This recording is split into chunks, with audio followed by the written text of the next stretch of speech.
अच्छा, sorry for the interruption. Involuntary savings जो हैं, अब ये किस किस्म की होती हैं? ये देखें, एक तो हमने पढ़ लिया ना कि डोमेस्टिक सोर्सेज में वॉलेंटरी सेविंग्स आ सकती हैं दो सेक्टर से, हाउस होल्ड और बिजनेस सेक्टर से, दोनों तरफ की प्रॉब्लम्स हमने देख लिए।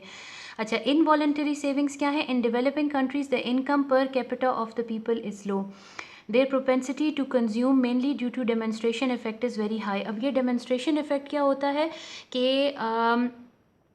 जब आप लोगों को देखते हैं कि वो लेट्स से ब्रांडेड चीज़ें यूज़ कर रहे हैं, तो उनको देखा देखी आप भी उसी किस्म के काम शुरू कर दें।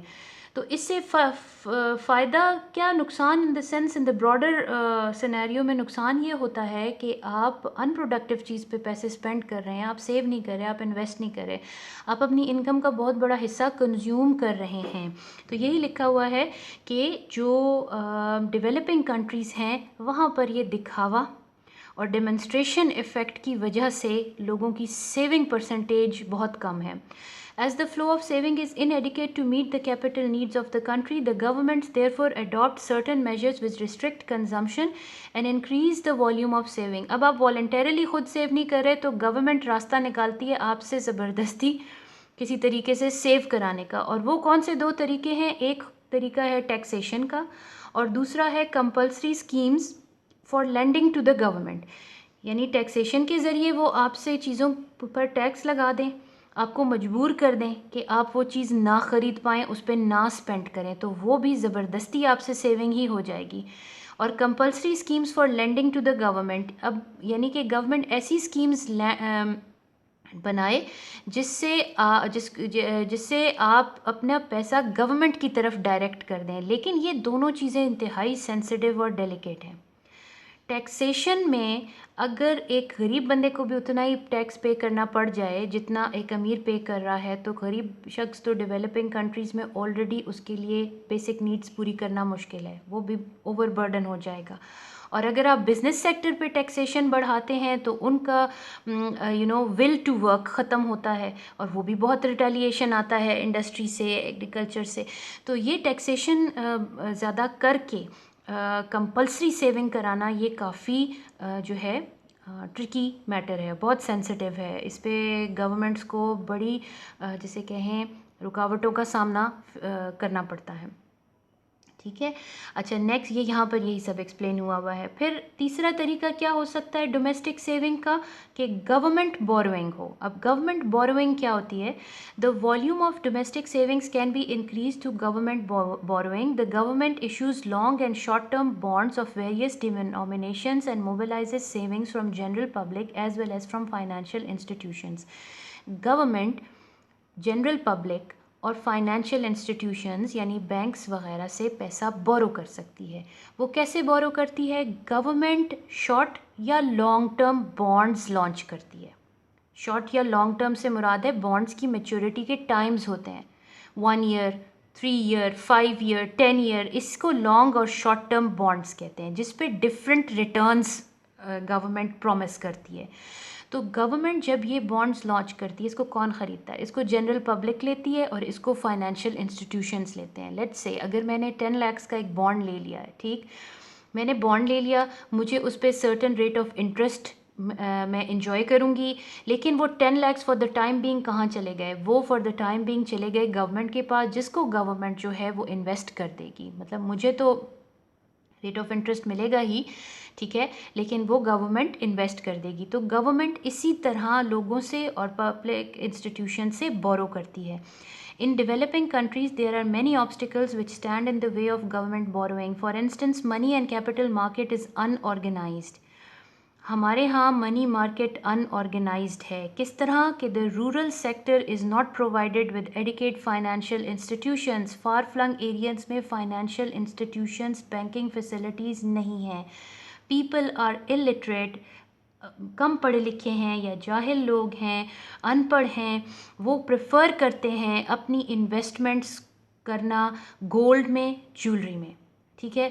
लेकिन यहाँ पर यही लिखा है कि the government of developing countries should therefore evolve a workable programme of mobilising the unutilised savings of the people both in urban and rural sectors. यानी गवर्नमेंट बोरो कर सकती है आपके अर्बन एरियाज़ में फिर भी पॉसिबिलिटी है, लेकिन रूरल एरियाज़ में ये पॉसिबिलिटी फ़िलहाल अगर है भी तो बहुत कम नज़र आती है। उसको ज़्यादा वर्केबल प्रोग्राम बनाने की ज़रूरत है। यूज़ ऑफ आइडल रिसोर्सेज यानी डोमेस्टिक सेविंग सोर्सेज से और कहाँ से कैपिटल फॉर्मेशन के लिए पैसा आ सकता है? आइडल रिसोर्सेज से। वो किस तरह? In the developing countries of the world there are many resources which remain unutilised and underutilised. बहुत सारी रिसोर्सेज हैं जिनको या इस्तेमाल ही नहीं किया जा रहा या अपनी फुल कैपेसिटी से कम इस्तेमाल किया जा रहा है, जिसको कहते हैं अंडर यूटिलाइज्ड होना। If they are properly tapped and diverted to productive purposes, the rate of capital formation can increase rapidly. For instance, in most of the low income countries, there is disguised unemployment in the rural sector. If the surplus farmers are employed at nominal wages in or near their villages for the construction of roads, tube wells, canals, schools, buildings, etc., or their services are required on self help basis for capital creating projects, they can be valuable source for capital formation in the country. यानी इन्होंने आपको disguised unemployed लोगों की बात की है। Disguised unemployment मैं आप लोगों को समझा चुकी हूँ क्या होता है। अगर आप उनको इस्तेमाल करें गांव वगैरह के करीब होने वाले प्रोजेक्ट में तो उनकी हेल्प से बहुत सारा कैपिटल क्रिएट हो सकता है। ठीक है, बहुत सारे मनी जनरेशन में वो हेल्प कर सकते हैं। फिफ्थ है डेफिसिट फाइनेंसिंग। अच्छा, अब डेफिसिट फाइनेंसिंग क्या होती है? असल में जब हुकूमत के पास फंड्स की कमी हो, इसको वो दो सूरतों से पूरा करेंगे, या तो वो लोन लेंगे और या वो मनी प्रिंट करेंगे। तो प्रिंटिंग ऑफ मनी को भी डेफिसिट फाइनेंसिंग कहते हैं। Deficit financing is regarded as an important source of capital formation in developed countries. This method is used for increasing effective demand and ensuring continued high levels of economic activity.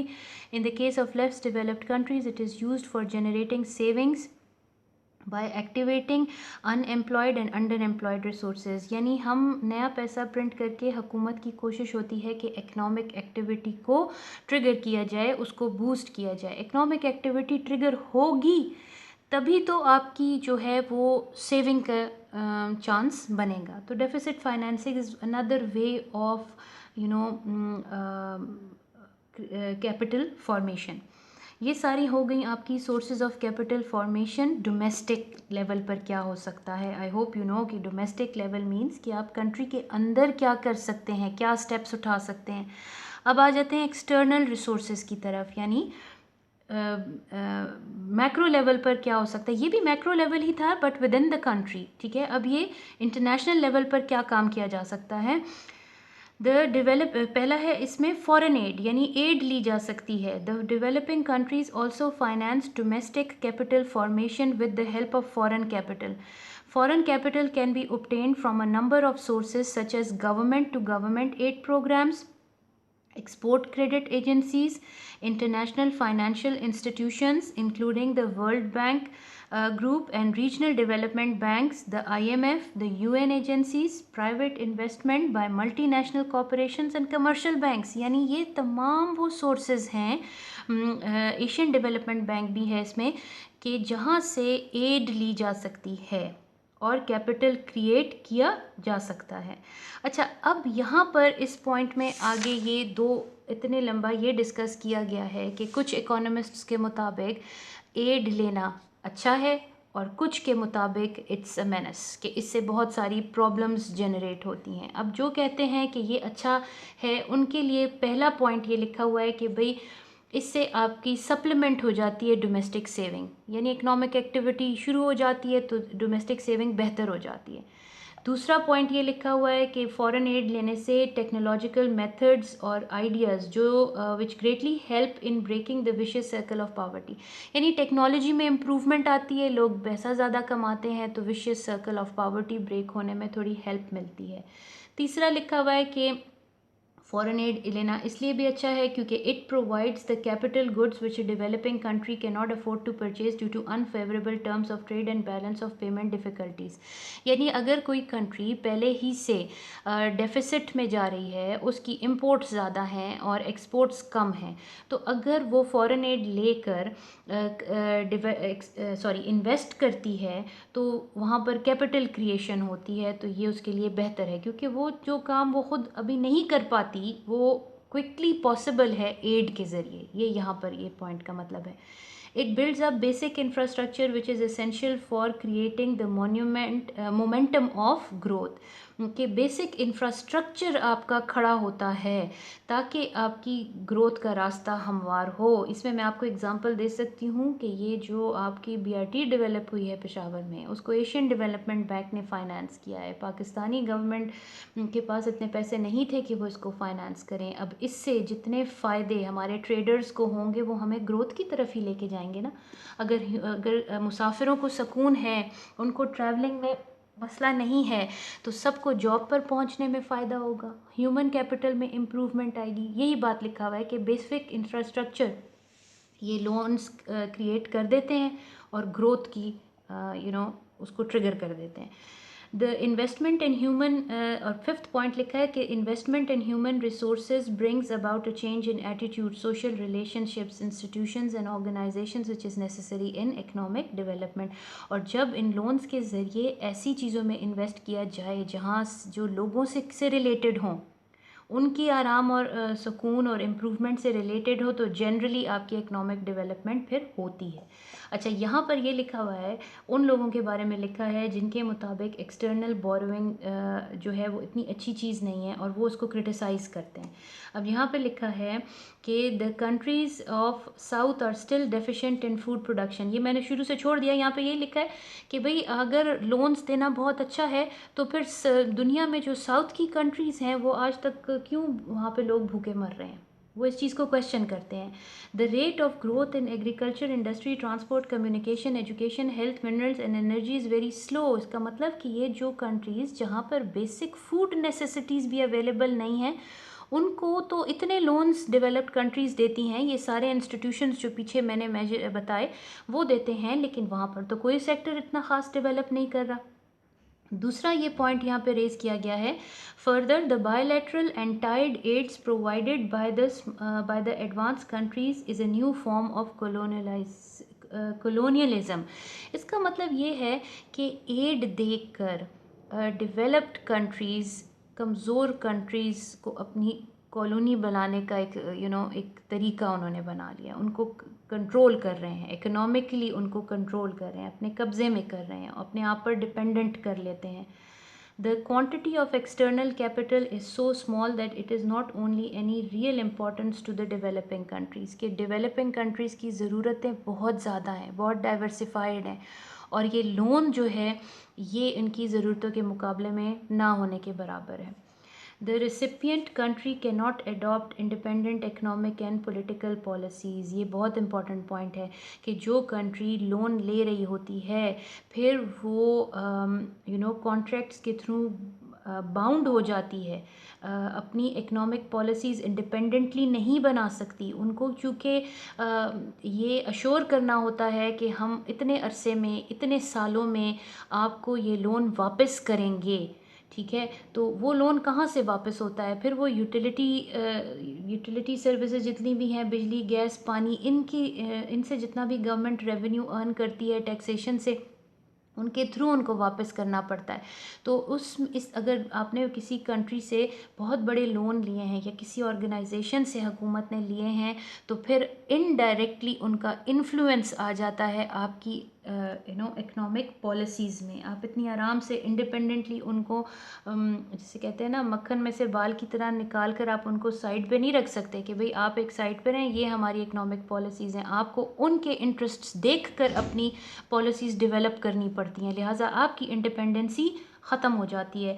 अच्छा, फिर ये लिखा है कि the history of developing countries shows that once they involve themselves in debt they are never able to clear it. एक दफ़ा फंस गए तो फंस गए, फिर उस कर्ज़े के दलदल से आप नहीं निकल सकते। यहाँ पे फिर लिखा है कि पाकिस्तान ने अपनी फ़ॉरेन इकनॉमिक असिस्टेंस लेनी शुरू की थी 1951 से, ठीक है, और वो आप देख लें 51 से 2020 आ गया, अभी तक हम फॉरेन असिस्टेंस ले रहे हैं। और पाकिस्तान का डेट यहाँ जो मेंशन है ये है दिसंबर 2017 के आखिर तक पाकिस्तान 7,382 बिलियन का कर्जदार था। अब ये 2017 का फिगर है। I would request you to look for the latest figure. आप लोगों को ब्लैंक्स और ऑब्जेक्टिव्स में ये क्वेश्चन आ सकता है कि 2019 के आखिर तक कम अज़ कम आपको ये पता होना चाहिए कि पाकिस्तान का स्टैंडिंग डेट कितना था, कर्ज़ा कितना था, कितने बिलियन डॉलर्स का था या रुपीज़ का था। यहाँ रुपीज़ में मैंशनड है। अच्छा, अब यहाँ पर एंड दैट्स अबाउट इट। ये सारी इसमें इम्पॉर्टेंट बातें यहाँ पे लिखी गई हैं। आखिर में बस ये लिखा है कि एक आर्गुमेंट ये भी दिया जाता है कि जो डेवलप्ड कंट्रीज़ हैं उनको चाहिए कि वो अपनी जीएनपी का 3% हिस्सा कम अज़ कम लेस डेवलप्ड नेशंस को दें, तब जाके उनके मसले मसाइल हल होंगे। ठीक है, ये सारा यहाँ एक्सप्लेन हुआ है। आखिरी हमारा जो सोर्स लिखा हुआ था एक्सटर्नल सोर्सेज में वो है रिस्ट्रिक्शन ऑन इम्पोर्ट्स, कि भाई हम खामखा मजबूर लोगों को कैसे कर सकते हैं कि वो अपने पैसे ज़ाया ना करें इम्पोर्टेड आइटम्स पे, लग्जरी आइटम्स पे, इम्पोर्टेड गुड्स पे, कि आप इम्पोर्ट्स लग्जरी आइटम्स की इम्पोर्ट्स को आप बंद कर दें, रिस्ट्रिक्ट कर दें, कम से कम कर दें। ठीक है, तो ये एक आखिरी पॉइंट था। ये हो गई आपकी सोर्सेज ऑफ कैपिटल फॉर्मेशन, ठीक है, डोमेस्टिक और एक्सटर्नल। अब आ जाते हैं पाकिस्तान की तरफ, और वो कहते हैं यहाँ पर नेक्स्ट टॉपिक है आपका कि पाकिस्तान में rate of capital formation slow है, उसकी क्या वजूहात हैं। ठीक, वो वन बाय वन एक्सप्लेन की गई हैं। सबसे पहला लिखा है कि लो कैपिटल फॉर्मेशन की वजह है low level of national income and per capita income. हमारी कंट्री कमाती ही कम है, हमारा पर कैपिटा इनकम ही कम है। अब यहाँ पर आप नेशनल इनकम ऑफ पाकिस्तान 2019 की आप दे सकते हैं, पर कैपिटा इनकम भी आप 2019 का फिगर दें यहाँ पर और लिखें कि ये कम है। इसमें से ज़्यादा चीज़ हम इस्तेमाल कर लेते हैं, हमारे number of dependents in the country जो हैं वो ज़्यादा हैं, अर्न करने वाले लोग कम हैं, कम कमाते हैं, लिहाजा कम सेव कर पाते हैं। The propensity to consume of the people is high. हम वही वाली बात लिखी हुई है कि हम जितना अगर ज़्यादा भी कमाते हैं तो उसमें से हम ज़्यादा स्पेंड कर देते हैं, सेविंग की तरफ हमारा रुझान कम है, जिससे कैपिटल फॉर्मेशन में रुकावट पैदा होती है। फिर इंटरनेशनल डेमोन्स्ट्रेशन इफ़ेक्ट है कि ना सिर्फ हम नेशनल लेवल पर डेमोन्स्ट्रेशन इफ़ेक्ट का सामना है, हमें दिखावा, देखा देखी खर्चा करना, उसने बड़ी गाड़ी ली तो हम भी ले लें, उसने आईफोन लिया तो हम भी ले लें, ये सारा डेमोन्स्ट्रेशन है। ठीक है, और ये डेमोन्स्ट्रेशन लेवल न सिर्फ नेशनल हद तक है बल्कि इंटरनेशनल भी है। ठीक, तो इससे भी हमारी एबिलिटी टू सेव बहुत ज़्यादा मैक्रो लेवल पर कम हो जाती है। Stiff competition under the present WTO regime of globalization, the demand of small scale industries has gone down। कि ये वर्ल्ड ट्रेड ऑर्गेनाइजेशन के कवानीन जो हैं इसको या इसके जो स्टैंडर्ड्स हैं हमारी जो स्मॉल स्केल इंडस्ट्रीज़ हैं वो इन स्टैंडर्ड्स पर पूरा नहीं उतर पाती, लिहाजा वो ज़्यादा एक्सपोर्ट नहीं कर पाती तो ज़्यादा अर्न नहीं करती, ज़्यादा अर्न नहीं करती तो ज़्यादा सेव नहीं करती। ये पूरा इन्होंने चैनल या एक्सप्लेन किया हुआ है। The businessmen are in the habit of hoarding the goods. The supply of capital is diverted to unproductive channels, which results in the shortage of capital and low rate of capital formation in a country। यानी businessmen को यहाँ ज़ख़ीरा अंदोज़ी की आदत है, hoarding करते हैं, horde करके अपनी रिसोर्सेज को गलत तरफ डायरेक्ट कर देते हैं। ठीक है, जिससे आपकी काफ़ी पैसे की वेस्टेज हो जाती है। इंफ्रास्ट्रक्चर फैसिलिटीज़ यानी roads, railway network, communication, power etcetera are not adequately developed. Movement of capital thus slows down and ultimately affects the process of capital formation. जब तक आपका ये कम्युनिकेशन का निज़ाम सॉलिड नहीं होगा कैपिटल फॉर्मेशन नहीं हो सकेगी। Size of market is Pakistan is narrow, this also retards the process of capital formation. Size of market से मुराद है ट्रेड के एतबार से, यानी एक शहर से दूसरे शहर या एक मुल्क से दूसरे मुल्क तक नॉलेज लोगों को कम है। हमारा साइज़ ऑफ मार्केट छोटा है, नेशनल लेवल पर भी इंटरनेशनल लेवल पर भी। जब आपकी पोटेंशियल क्लाइंट्स ही लिमिटेड हों, ठीक है, तो आपने क्या उससे ज़्यादा अर्न करना है। ठीक, तो हमें अपनी मार्केट का एक्सटेंट बढ़ाने की ज़रूरत है, both national and international. Due to technological backwardness, the rate of productivity in all sectors of economy is low. This factor also stands in the way of higher capital formation. Technologically backward हैं हमारी बहुत से sectors, वो agriculture हो या industry हो, उसमें नई technology का इस्तेमाल नहीं हो रहा, लिहाजा ज़्यादा income generate नहीं हो पाती। Direct and indirect financial burden of multiple departments on business enterprises slows down the process of capital formation. आपके बिजनेस एंटरप्राइजेस जो हैं वो किसी न किसी तरह फाइनेंशियल बर्डन के अंदर हैं, या उनको टैक्सेशन डिपार्टमेंट ने घेरा होगा, या उनको मे बी आपके नैब ने घेरा हुआ हो, या उनको हो सकता है कि बैंक्स के थ्रू कोई प्रॉब्लम्स हो रही हों। तो इन सारी वजूहात की बिना पर कैपिटल फॉर्मेशन स्लो हो जाती है। The time and again changes in fiscal policies during a year are also responsible for low rate of capital formation. जितनी ज़्यादा हुकूमतें जल्दी जल्दी बदलती हैं या एग्जिस्टिंग हुकूमत जितनी रैपिड अपनी पॉलिसीज़ में चेंज करती है, उतना इन्वेस्टमेंट डिस्करेज होती है। ठीक है, लोग घबराते हैं अपना पैसा निकाल के इन्वेस्ट करने से, लिहाजा कैपिटल फॉर्मेशन नहीं हो पाती। फिर लास्ट आपके 2 पॉइंट्स लिखे हुए हैं, पॉलिटिकल इंस्टेबिलिटी।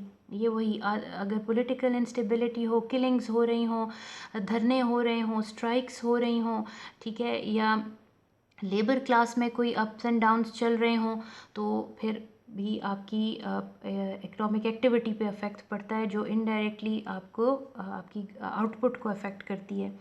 अगर बैंकिंग फैसिलिटीज़ को ना बढ़ाया गया रूरल एरियाज़ तक, तब उस वजह से, बल्कि नहीं है, पुअर बैंकिंग फैसिलिटीज़ हैं पाकिस्तान में, नंबर ऑफ़ बैंक्स जो हैं वो हैं बहुत ज़्यादा हैं, लेकिन अभी भी रूरल एरियाज़ में हर जगह नहीं है। ये पाकिस्तान में सारी वजह हैं कैपिटल फॉर्मेशन की स्पीड कम होने की। अब इसको इम्प्रूव कैसे करना है, जहाँ पर प्रॉब्लम्स हैं तो उसके साथ सॉल्यूशंस भी आपको देनी पड़ेंगी। पहली सॉल्यूशन है saving drives. Saving drives like prize bond schemes, saving certificates carrying high rates of profits, tax exemptions on saving schemes, creating awareness of the importance of savings etc. can greatly help in mobilization of savings। यानी saving को facilitate किया जाए। अब saving को कैसे facilitate किया जाएगा कि प्राइस बॉन्ड्स पर, सेविंग सर्टिफिकेट्स पर लोगों को ज़्यादा प्रॉफिट आप मार्जिन दें। ठीक है, आप बिजनेस कम्युनिटी को टैक्स एग्जेम्पशंस दें, या आप सेविंग स्कीम्स पे टैक्स एग्जेम्प्ट करें, 2 in 1 काम करें। आप लोगों को अवेयरनेस दें सेविंग्स की, तो इस तरह सेविंग जो है वो फैसिलिटेट होगी। Setting up financial institutions, the setting up of financial institutions, अच्छा ये मैं रीड नहीं करी, ये वही पॉइंट है कि आप रूरल एरियाज़ में ज़्यादा से ज़्यादा फाइनेंशियल इंस्टीट्यूशंस, बैंक्स वगैरह डेवलप करें, वहाँ पर अवेयरनेस प्रोग्राम्स चलाएं, ताकि लोगों को पता चले कि वो किस किस तरीके से अपने सेव किए हुए पैसे को इन्वेस्ट कर सकते हैं। अच्छा, फिर थर्ड है fiscal measures. In low income countries, the voluntary savings are not sufficient for productive investment. The government therefore realizes funds through fiscal and monetary measures. The main measures adopted are reducing budgetary deficit through increase in taxation, reducing government expenditure on establishment and bank borrowing। अब ये तो fiscal policy और monetary policy का ज़िक्र हो रहा है कि हुकूमत दो तरीके से जो है वो हालात में बेहतरी ला सकती है। एक वो क्या कर सकती है कि अपनी फिस्कल पॉलिसी में टैक्स जो है उसको कम करे। जी देखें, जो यहाँ लिखा है रिड्यूसिंग बजटरी डेफिसिट थ्रू इन, अच्छा यहाँ पे सॉरी कि आप एक तरीका क्या है, the main measures usually adopted are reducing budgetary deficit, यानी अगर हुकूमत का बजट डेफिसिट चल रहा हो तो वो क्या कर सकती है कि वो टैक्सेशन के थ्रू पैसा जनरेट कर सकती है और उस गैप को फिल कर सकती है। दूसरा तरीका ये भी होता है कि गवर्नमेंट अपने अखराजात कम करे, डेवलपमेंट प्रोजेक्ट्स पर खर्चे कम कर दे, तो भी उनके पास सेविंग हो सकती है। अब देखें, फिस्कल पॉलिसी के दो तरीके होते हैं ना, टैक्स और revenue and expenditure.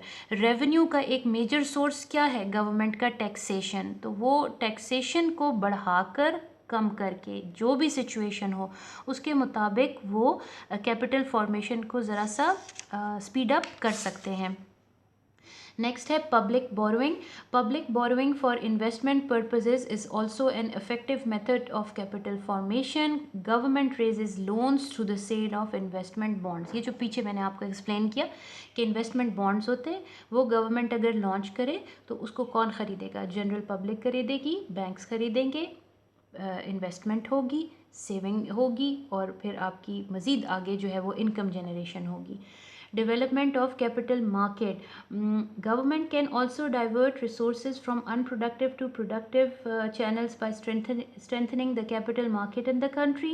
The establishment of brokerage houses, capital venture companies, stock exchanges, investment advisory companies can go a long way in capital formation. यानी ज़्यादा से ज़्यादा ब्रोकरेज हाउसेस हों, ठीक है, ताकि आप स्टॉक एक्सचेंज में इन्वेस्ट कर सकें।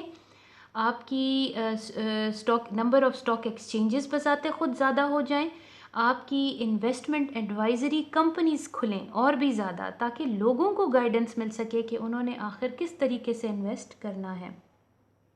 Privatization of financial institutions. The privatization of financial institutions can also attract savings both at the grass and higher level by providing full range of banking services to the customers. The impressive performance of financial institutions can help in mobilizing resources for development. खैर financial institutions तो हमारे यहाँ भी कुछ ना कुछ private हैं, banks वगैरह तो हैं प्राइवेट, लेकिन मज़ीद अगर इसमें इम्प्रूवमेंट लाई जाए तो ज़्यादा इंस्टीट्यूशंस होंगे, ज़्यादा बेहतर काम होगा, ठीक है।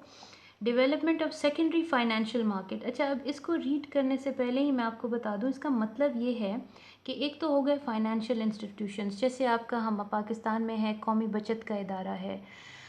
अब अगर कोई ऐसा इदारा भी खुल जाए जो हमारे और इस कौमी बचत के इदारे के दरमियान में एक मिडल मैन का काम करे, हमें सारी हेल्प आउट करे कि हमने अपने इन्वेस्टमेंट को कैसे मैनेज करना है, तब भी ज़रा इंसान की एबिलिटी बढ़ जाती है उसमें सेव करने की, ठीक है। तो यहाँ पर यही पॉइंट लिखा हुआ है, the main purpose of development of secondary market is to provide liquidity to the holders of securities, कि उनके पैसा ज़्यादा से ज़्यादा लिक्विड फॉर्म में रहेगा। It also provides a pool of investors to whom securities या debt may be resold. Investors आ जाएंगे जिनको ये सिक्योरिटीज़ वगैरह रीसोल्ड की जा सकेंगी। Development of secondary market helps the investors in the purchase and sale of securities. ये जो मैंने पॉइंट आपको कहा कि सेकेंडरी मार्केट की वजह से इन्वेस्टर्स को मदद मिल जाएगी सिक्योरिटीज़ की सेल और परचेज में, ठीक है, जो कैपिटल फॉर्मेशन में हेल्प करेगा। Utilisation of disguised unemployed workers, ये जो पहले पॉइंट किया गया कि जैसे देहात वगैरह में डिस्गाइज्ड अनएम्प्लॉयमेंट बहुत ज़्यादा है, उनको यूटिलाइज़ किया जाए नहरी निज़ाम की सफाई के लिए, वहाँ के इलाकों में रोड्स की कंस्ट्रक्शन के लिए, तो आपकी काफ़ी इम्प्रूवमेंट हो सकती है। डेमोन्स्ट्रेशन इफ़ेक्ट को चेक किया जाए, ये दिखावा जो है इसको कम करने के लिए गवर्नमेंट को कोई प्रोग्राम्स लॉन्च करना चाहिए। इसमें आप रिलीजियसली स्कॉलर्स का फ़ायदा उठा सकते हैं। कोई भी रिलीजन हो वो डेमोन्स्ट्रेशन करने की इजाज़त नहीं देता, वो इस्लाम हो, क्रिश्चियनिटी हो, हिंदुज़म हो, कोई भी। तो इसमें रिलीजियस स्कॉलर्स के थ्रू लोगों को एजुकेट किया जा सकता है कि आप जो पैसा इतनी मेहनत से कमा रहे हैं उसको फजूलियात पर ख़र्च ना करें, आप उसको प्रॉपर इन्वेस्ट करें, फ़ायदा आपके बच्चों को ही होगा। ये इसमें ये बात कर रहे हैं। अच्छा, rationalisation of tax structure. The rationalisation of tax structure can help in providing investment incentives. ये जो पहले मैं उसमें कहना चाह रही थी वो यही बात थी कि अगर आपको टैक्स इंसेंटिव्स दिए जाएं, यानी टैक्स में आपको कहीं छूट दी जाए या टैक्स की अदायगी का टाइम स्पैन बढ़ा दिया जाए, तो ये एक फैसिलिटेशन होती है जिससे आप ज़्यादा इन्वेस्टमेंट कर पाएंगे। तो टैक्स स्ट्रक्चर में भी लोगों के लिए सहूलियात देने की ज़रूरत है। Control of inflation. The controlling of inflationary pressures helps in raising the capacity to save people.